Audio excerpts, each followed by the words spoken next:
G'day everyone, welcome to my channel and thanks for dropping by. My name's Annette and this week I'm trialling my homemade do-it-yourself white resin paste and seeing how I go with making resin waves. I already know that I can make it work with Just Resin, but I've become a bit sensitive to that particular brand. So I'm trialing Harry and Wilma's Artko resin. I have 4 of theirs and I'll slowly work my way through. In this video, I'll be using the Artko tabletop resin and the Artko tumbler resin. Come with me and see how we go. I'm not 100% sure if the video of me doing this part, I've kept it. All it was one of these boards. I'd used some Artko tumbler resin, which is a 1-to-1 resin. I poured off 10 grams of the mixed resin and I put in 0.5 of a gram of my paste and I did the white. The problem was I forgot to check what time I finished mixing to know when the pot life was up, as this has only got a 20-minute pot life. It was obviously not ready yet. It was just still too runny. I left a little bit of the white in the background, that bit there and there, and wiped off the white line. Waited till it was about 3 minutes before the pot life was up, and which is when it starts to get really thick and starts to get warm and cure. Put another line of clear through there, re-poured the same white and blew that out, and that seemed to have worked better. I'll get everything ready. I'll take note of what the time was, put my timer on so I know exactly what the time is. I'll mix up the white and then put that aside until 5 minutes before the pot life is up, and we'll give that a go.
This is cured. I do have a problem with the shape of this. You can see it here, you can see it there and there. It pushes in at the side. I thought it was, there might have been fibres on the edge where it was cut out, but yeah, it still did it. I'm going to put another layer on. I'll try the Artko 1-to-1 ratio tabletop epoxy. It's also quite a thick resin, so it may work for this technique. I don't know. Only way to know is to try.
decided to paint that sand texture with acrylic paint just because I could see some of the blue coming through, and I can still see a little bit there.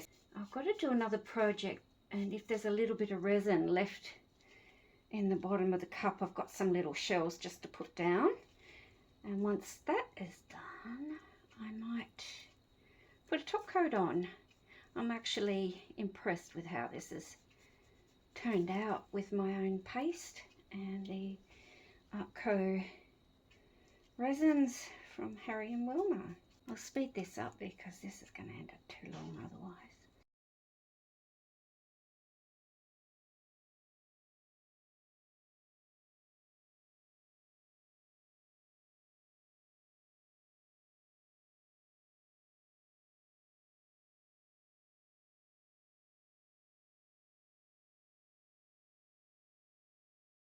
I'll just go and do the other project, and by the time I get back this should be dry.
I'm really impressed with my first trial of the Harry and Wilma tabletop resin and their tumbler resin with making resin waves and my white resin paste.